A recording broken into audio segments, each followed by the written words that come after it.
¿Estamos? Estamos. Listo. Bueno, buenos días chicos, ¿cómo están? ¿Cómo les fue en el viaje? ¿Todo en orden? Bien, bien. Bueno, bienvenidos a Bogotá, bienvenidos a BRM también. Mi nombre es Juan Camilo Osman, yo trabajo acá en BRM. Y aparte de trabajar en BRM, tengo experiencia en la industria musical principalmente. Yo soy guitarrista de una banda, es bastante poco, pues es probable que no la hayan escuchado, la banda se llama V4Volume. Nosotros, V4Volume, como B de volumen en inglés. Que canta una chica ahí. Sí, canta una chica. Yo les voy a mostrar un poco el video para contextualizarnos un momento. Les cuento un poco, ahorita un poco la historia de cómo pasó esto. Les adelanto algo. Este video nos costó 0 pesos. No se invirtió un peso en la grabación de esto.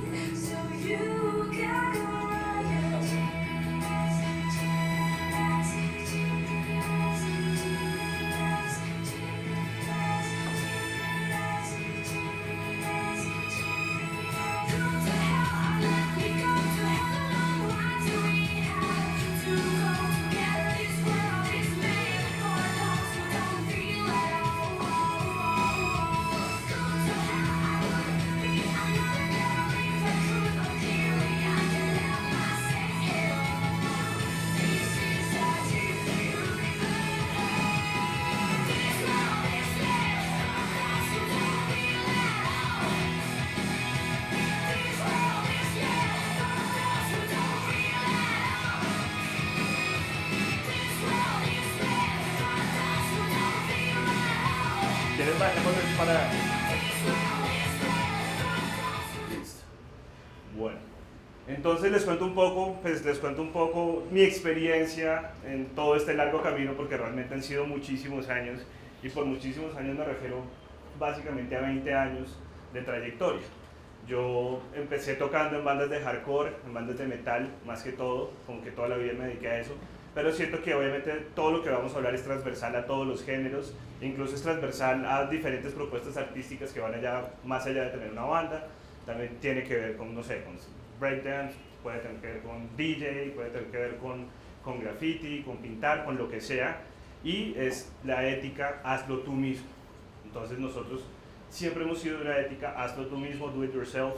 Creemos mucho en que uno puede hacer las cosas con las uñas sin que las uñas se noten, que es para mí lo más básico del mundo. Es como que la calidad y la visión y todo lo que uno quiere hacer no tiene por qué reñir con los recursos. Obviamente los recursos son importantes. Cuando yo digo que eso no costó nada, significa que a nosotros no nos tocó sacar plata de nuestro bolsillo, pero obviamente, ¿qué pasa? Pepe es amigo de Juancho es no sé qué, este man me puede prestar la cámara, este le puede prestar la batería. Donde grabamos en un lugar donde no nos cobren, en el campo. No tenemos luces, no tenemos nada, hagámoslo con luz día, entonces adaptemos la historia. Un amigo es un duro con los computadores, métele un asteroide que va cayendo, weón, y esa vaina. Los niños son hijos de una pareja rusa que querían como, ay, a mí me encanta mucho, rusos que no hablan español. Me gusta mucho la banda de ustedes, me gustaría poder hacer algo, me gustaría poder salir en el video, dijimos, háganlo. Entonces todo esto se configuró para que a nosotros no nos costara nada. Entonces nosotros básicamente lo que hicimos fue, bueno, después mandamos esto en TV y afortunadamente logró ser número 1 por encima de bandas muy conocidas del género, por encima de un montón de cosas, y nos permitió acceder a un montón de cosas. Pero bueno, la historia es un poco más larga que eso. Nosotros empezamos en un momento en que en Colombia no existían los ensayaderos, no existían, incluso comprar instrumentos musicales era carísimo, tocaba traerlos, o uno conseguía como muy pocas marcas, cosas muy, pues, digamos que no tan buenas, pero Que servían. Sí, exacto. Entonces uno empieza con sus primeros cuentos, toca ensayar en la casa de un amigo, hacemos ruido, entonces los vecinos es un enredo, todo es un problema en ese orden de ideas. Pero entonces ya empieza a suceder algo que es bien importante, y es que el distrito se empieza a dar cuenta acá en Bogotá, eso ha sido extensivo a varias ciudades de Colombia, pero se da cuenta que hay un movimiento grande, que digamos que ya hay gente haciendo cosas, y empiezan a abrir toda la serie de festivales al parque. ¿De qué año más o menos estás hablando? Estoy hablando de 1995. Ay, ¿sabes? no, Imagínate. estaba gratis. Claro, no, por eso te digo. Estoy hablando del 95, momentos en que uno ya, digamos que existía en TV, uno veía sus videos, uno veía cosas y decía, ay, qué chimba, yo quiero ser así, pero pues uno se volteaba y aquí no había nada, nada. Es decir, estaba pegando Terciopelados, que era como el primer gran cosa del rock acá, como, pero ya se estaba gestando algo y la alcaldía dijo, vamos a hacer un festival. El festival fue un éxito, entrada gratuita, bandas locales, Rock al Parque. Fue el primer, pues, no me acuerdo si el primero fue en 95, 94, pero ya estamos hablando de los festivales al parque. Después lo extendieron a Hip Hop al Parque, a Salsa al Parque y a esa serie de festivales. Entonces ahí es la primera oportunidad que uno tiene de montarse en una tarima y pues peor aún de esas primeras oportunidades frente a 50.000 personas y uno fue pucha, un chino que uno todavía no entendía muchas cosas, pero de esos primeros encuentros es de donde se deriva como de venga, yo quiero hacer esto, pero si lo quiero hacer esto me toca de alguna forma profesionalizarme o por lo menos entender un poco a qué le estoy apuntando, cuáles son mis objetivos, cuáles son mis recursos, cuáles son mis tiempos y demás. Entonces, en esas ideas, digamos que la historia de nosotros prácticamente va al tiempo con la historia de la industria en Colombia. ¿Qué pasaba? Que obviamente las grandes disqueras no estaban interesados en géneros como uno, porque eso no vende en Colombia. Acá lo que claramente mueve los números, hay que decirlo de frente, es el vallenato.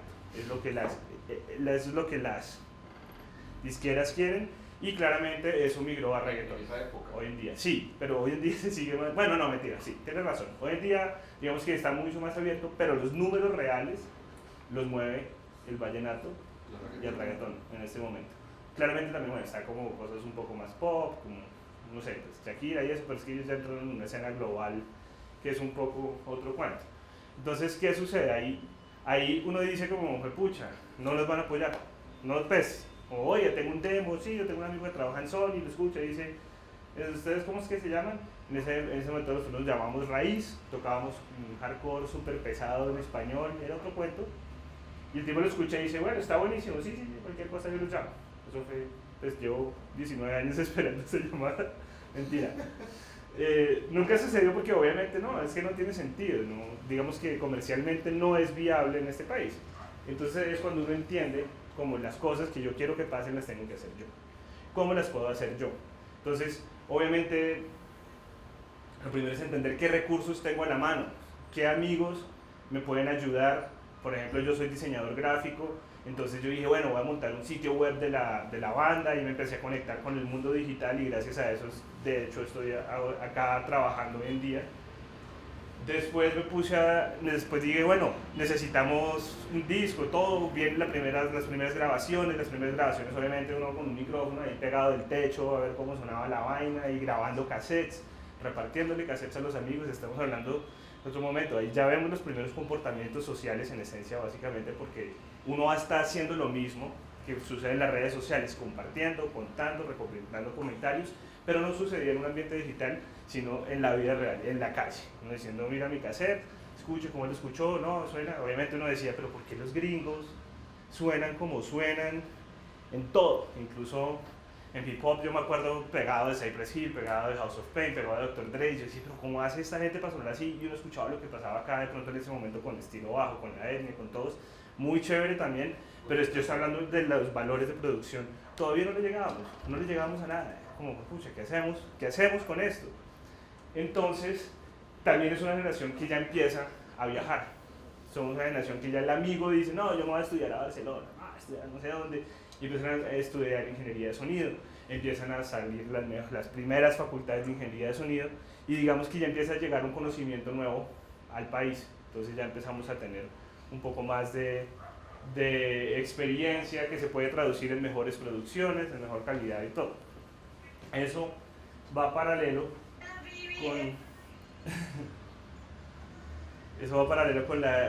con la ética de hazlo tú mismo sigo, entonces uno ya por lo menos empieza a tener más recursos para hacer las cosas uno mismo, pero con mejores resultados. Entonces el amigo diseñador gráfico le puede ayudar a uno a diseñar, no sé, una paginita, venga, ayúdeme con el arte del disco, qué tal vaina, o bueno, si uno lo tiene que pagar, pero pues no le va a pagar millones a un amigo, sino vaina, 200 lucas, lo usamos y cualquier vaina yo lo meto a los conciertos.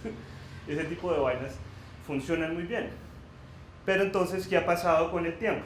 Ahí ya me toca adelantar un poco. Obviamente, tarde o temprano toda esta industria musical, artística, cultural, tiene que configurarse de alguna forma para funcionar. Es decir, ya no podemos seguir dependiendo de gente que simplemente quiere hacer cosas chéveres.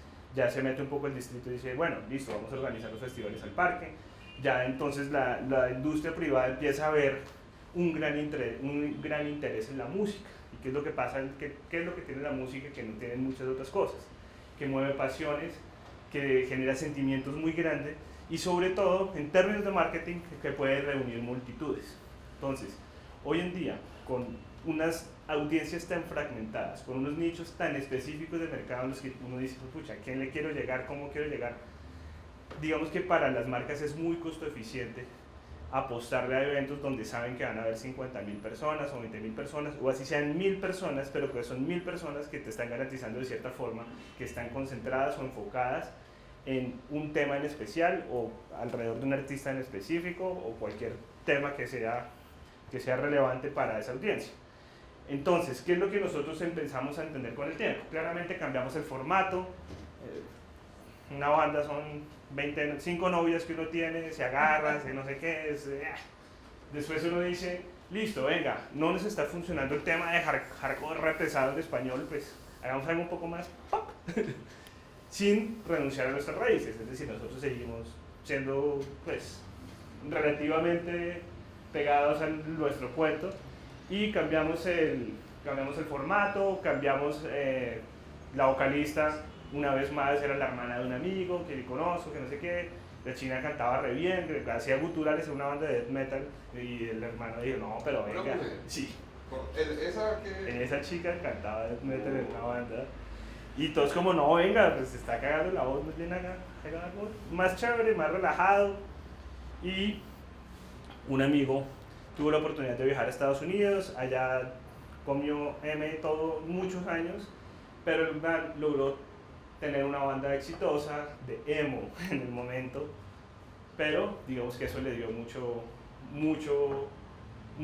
conocimiento, lo puso a viajar alrededor del mundo y el tipo terminó, un colombiano, se llama Mateo Camargo, la banda se llama Madina Lake, la firmó Roadrunner Records. Roadrunner Records es la disquera de Slipknot, de Nickelback, ¿Y el man qué hacía en la banda? Era el guitarrista y compositor, pero lo chévere es que el man estuvo sentado con productores gigantes, con productores como David Bender, que era el productor de Paramore, de Carl Cox y de varios DJs que no recuerdo en este momento, pero el tipo le mostró como muchas de sus magias y le dijo, vea, las vainas se hacen más o menos así, y el tipo le aprendió mirando encima del hombro, porque acá obviamente toca ser proactivo, toca ser curioso, toca hacer PR mucho a relaciones públicas, y el tipo más o menos le enseñó al man cuál es esa magia que nosotros decíamos, pero ¿por qué los gringos suenan como suenan acá? No, pues porque había conocimiento, había tecnología y había mucha experiencia involucrada en el proceso. Entonces nosotros dijimos, esta persona, ese productor, nos produjo acá y nosotros terminamos sonando con un disco que, pues afortunadamente, suena a estándares internacionales, con un video que está en estándares internacionales. El disco lo grabamos en la sala de la casa. En la sala de la casa, una batería, unos micrófonos. Después, obviamente, ya ustedes saben, existe Pro Tools, existe un montón de plugins y un montón de herramientas digitales que nos pueden facilitar el proceso. Y pues con criterio, trabajo y un poco de experiencia, porque claramente los años también pesan, y pudimos sacar un disco.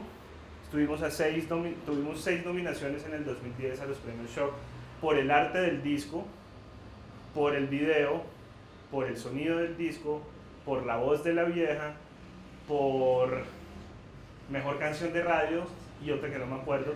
La única persona que compartía esos 6 nominaciones era J Balvin. Entonces ya era como un tema de, hey, bueno, nosotros con nuestro rock en inglés contra un reggaetonero en español, más que contra, somos amigos, pero digo, ya es poder haber llegado muy lejos de la mano de la independencia. Entonces ese disco nos llevó a giras por Estados Unidos, a gira por México, nos llevó al Vive Latino. ¿Quién nos llevó al Vive Latino? Smirnoff Ice. Sí. Exactamente. Porque entonces, ¿qué es lo que pasa? Y voy atando un poco el tema de las marcas involucradas. Cuando ya se empieza a configurar una industria en la que obviamente, bueno, están las sociedades de autores y compositores como Psycho, están las editoras que simplemente se encargan de mostrar tu música como parte de un catálogo para que comerciales o campañas publicitarias la puedan tener acceso a ella y te pagan por usar tu música. Cuando ya también empiezan a existir obviamente disqueras que entienden que el modelo viejo de los 60s y los 70s ya no funciona hoy en día, mucho menos con la revolución digital que tenemos encima, y cuando una vez más uno tiene ya la posibilidad de ser el curador de su propio contenido, de tener uno ya control sobre qué es lo que uno muestra, qué es lo que uno quiere hacer, cómo se quiere ver, a quién le quiero llegar, ahí uno ya empieza a entender un poco mejor cuál es el poder que tiene la ética de hacerlo uno mismo, y pues obviamente esa ética también tiene un límite que es como, bueno, yo puedo hacer lo mismo pero también necesito billete. ¿Quién me puede dar billete? ¿Qué marcas se alinean con mi filosofía, con mi visión? ¿Qué marcas se alinean con mi discurso? Soy, pues, en este caso, menores de edad o no menores de edad, es alcohólico, no es alcohólico, a qué hora son mis eventos. Esto es algo que le interesa a la gente por fiesta, por rumba, para deprimirse, para pelear, para enamorarse, qué es lo que yo estoy haciendo y a quién me puedo acercar para eso. Nosotros en este caso, por ejemplo, nos acercamos a Smirnoff Ice. Smirnoff estaba haciendo una campaña de estar en todos lados, como de Be Everywhere, no sé qué, y les vendimos muy bien la idea de cómo queremos nosotros configurar esta historia. Entonces, obviamente, simplemente para ellos ellos tenían un tema. De hecho, ¿puedo usar otro video? Sí, claro. Nosotros hicimos un video con plástico y fármacos. En algún momento, bueno, eso es harina de otro costal, pero también nos pasó que obviamente accedimos a un manager internacional, una manager muy buena, muy amiga de Juanes, muy amiga de Shakira, y ella lo primero que nos dijo fue: necesito que canten en español. ¿Necesito que canten en español? Sí. Le digo, Entonces es como, bueno, está bien. Entonces, ponle el sonido. Hicimos esta canción. ¿Y está montada en su canal o está montada en varios canales? Está montada en varios canales, pero quiero que vean el inicio. Acá hay un product placement muy poquito. Acá está Smirnoff Ice. Acá vemos un tema absolutamente, era muy sencillo, pero simplemente al comienzo está la banda de partiendo, estamos tomando. Y el video, obviamente ese sí buscaba una estética muy indie, lo hicimos con Handycam, con una cámara Handycam Sony de los 90s, en cassette, 4.3, que se viera mal, si queremos que se viera mal. Mucha gente no lo entendió, creo que, pero es importante acá, simplemente estamos planteando un poco qué es lo que sucede con la marca.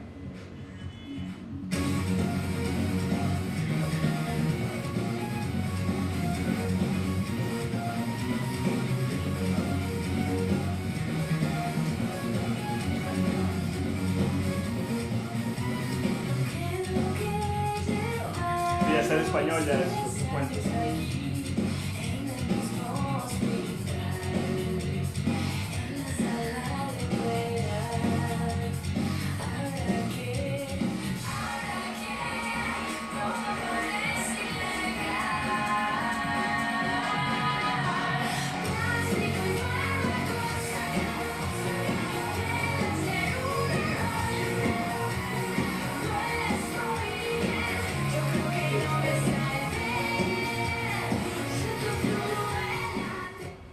Entonces, ¿qué es lo que pasa? Cuando ya uno entiende como las cosas las puedo hacer yo, las puedo gerenciar yo puedo ser como un poco el arquitecto de mi propio destino, puedo ser mi pseudo manager, voy a necesitar ayuda en el camino, pero ¿de quién me puedo apalancar? Existe por un lado los amigos, existe por otro lado las marcas, existe por otro lado ya los nuevos recursos que tenemos en Colombia. En ese orden de ideas uno ya se vuelve atractivo para las marcas en sí. Ya dicen, bueno, ustedes están convocando, ustedes están generando visitas, ustedes están generando todo, entonces me gustaría saber qué se puede hacer con ustedes. Marcas que inspiren a la audiencia que uno tiene, con las que se identifiquen y demás. También trabajamos mucho con Red Bull. Red Bull nos llevó también de gira por Colombia. Veo que tienes un saco de Club Peligrosos. Club Peligrosos también trabajó muchísimo con Red Bull. Hicieron como un sinfónico en el teatro. Cuéntame. Teatro Colón. Sí. Teatro Colón. Cuéntame. Se llama así. Tres Mundos, exactamente. Y fue una gira en el carro de Red Bull y todo está apalancado a lo mismo, ¿sí entiendes? Entonces ahí las marcas están ganando visibilidad, están ganando credibilidad en el sentido en el que se están asociando con gente real, gente que de verdad está trabajando, gente que es buena en lo que hace, gente que de verdad está generando propuestas de valor, por un lado. Por otro lado, la banda también gana experiencia, gana exposición, no siempre dinero, porque es que a ti no te van a dar plata porque te sientes a dar gracias, sino porque cuánto le cuesta el concierto, cuánta gente va a llevar, qué tipo de personas va a llevar, cómo me va cuál va a ser el retorno de esta inversión. El retorno de inversión claramente no siempre es plata, pero a las marcas les interesa mucho posicionarse, les interesa mucho como ser percibidas como algo real, ser percibidas como entes que entienden a la juventud o que entienden la movida o que están de la mano con lo que está sucediendo hoy en día en el entorno musical o cultural del país, y en la medida en que nosotros logremos volvernos atractivos para las marcas, podemos generar propuestas de valor que ellos nos van a comprar y nos van a ayudar a impulsar la carrera de sea lo que sea que queramos hacer. Por ejemplo, Adidas se ha metido muchísimo con ilustradores, se ha metido mucho con todo el cuento urbano. Entonces ellos, por un lado, están como con Black Eyed Peas, están con Pharrell, están con, no me acuerdo qué otros artistas tienen, y por otro lado están con ilustradores, están con grafiteros, están con DJs, están con MCs, están con varias cosas de todo lo que para ellos representa el estilo de Adidas Originals, que es un poco más urbano, un poco más traído a la calle, un poco más, pues, en ese orden de ideas, pues un poco más cercano al hip hop en ese sentido. Entonces, es decir, no importa la marca, no importa todo, si nosotros podemos manejar bien nuestros recursos desde un principio, podemos generar un producto que sea de una calidad mínima, porque claramente no por hacer, no solo por querer se va a lograr, pero quererlo es el primer paso, claramente. Y en la medida en que uno logre configurar una propuesta de valor, encontrar las marcas específicas y redactar una propuesta, ya me tendría que extender mucho en todo, pero en la medida en que nosotros entendamos que nosotros mismos somos los que podemos generar nuestro propio material, nuestro propio contenido y ofrecer a las marcas que mejor representen lo que nosotros hacemos, si la propuesta está muy bien configurada, hay una muy buena probabilidad de éxito, porque este es el tipo de cosas que hoy en día están buscando las marcas. No importa si es hip hop, si es hardcore, si es metal, si es pop, si es reggaetón, si uno pinta, si uno baila, si uno es scratch, DJ, MC, lo que sea, siempre tú le puedes ofrecer algo, una propuesta de valor a una marca. Y pues bueno, hasta acá les cuento un poco cuál ha sido mi experiencia. Claramente muchos de estos temas se podrían derivar en un montón de otras más cosas y en aspectos un poco más técnicos, pero pues quería que tuvieran esto en cuenta. Muchas gracias por la invitación.